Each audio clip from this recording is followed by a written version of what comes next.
নষ্ট ফেলে দেয়া এই টিউবলাইট দিয়ে তৈরি করা হচ্ছে বক পাখি, মসজিদের মিনার এবং বিভিন্ন ধরনের রকেট। দীর্ঘ 20 বছর ধরে নষ্ট টিউবলাইট দিয়ে বক পাখি, মসজিদের মিনার এবং রকেট তৈরি করে আসছেন সাজ্জাদ হোসেন। তো দর্শক, আজকে আপনাদেরকে এই নষ্ট টিউবলাইট দিয়ে কিভাবে পাখি, ফুল এবং রকেট তৈরি করা হয় তার সম্পূর্ণ প্রসেস দেখানোর চেষ্টা করব। তো ভিডিওটি না টেনে শেষ পর্যন্ত দেখতে থাকুন কিভাবে তৈরি করা হয় এই নষ্ট টিউবলাইট দিয়ে পাখি, ফুল এবং মসজিদের মিনার। এই বাদদা টিউবলাইট ভেঙে আমি এইগুলো দিয়ে কাছের মিনার বানাবো, মসজিদের শোপিস বানাবো, ফুলদানি বানাবো, কাছের বক পাখি, এইগুলো আমরা করবো। একটা বড় রাজহাঁস পাখি বানাবো।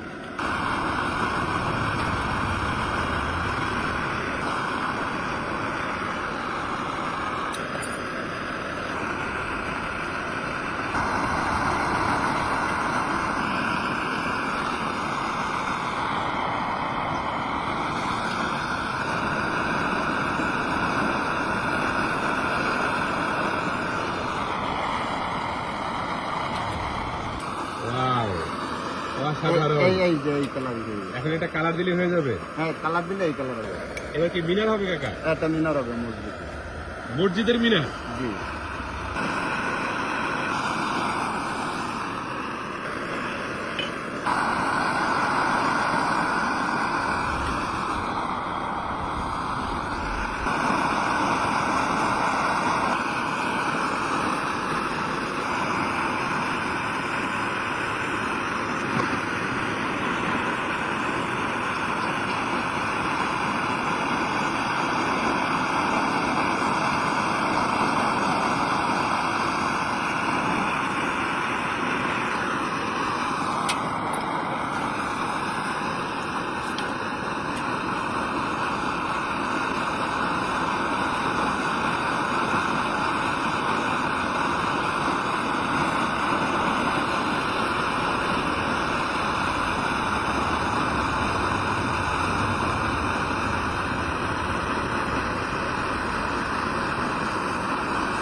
অসাধারণ।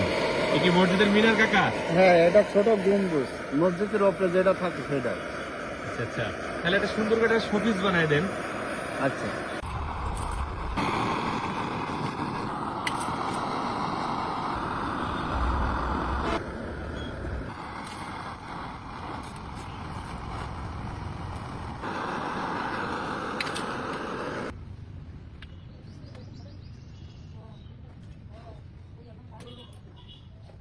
তো দর্শক, দেখতে পেলেন সেই নষ্ট টিউবলাইট থেকে কত সুন্দরভাবে বক পাখি এবং মসজিদের মিনার দিয়ে একটু সুন্দর শোপিস তৈরি করা হলো।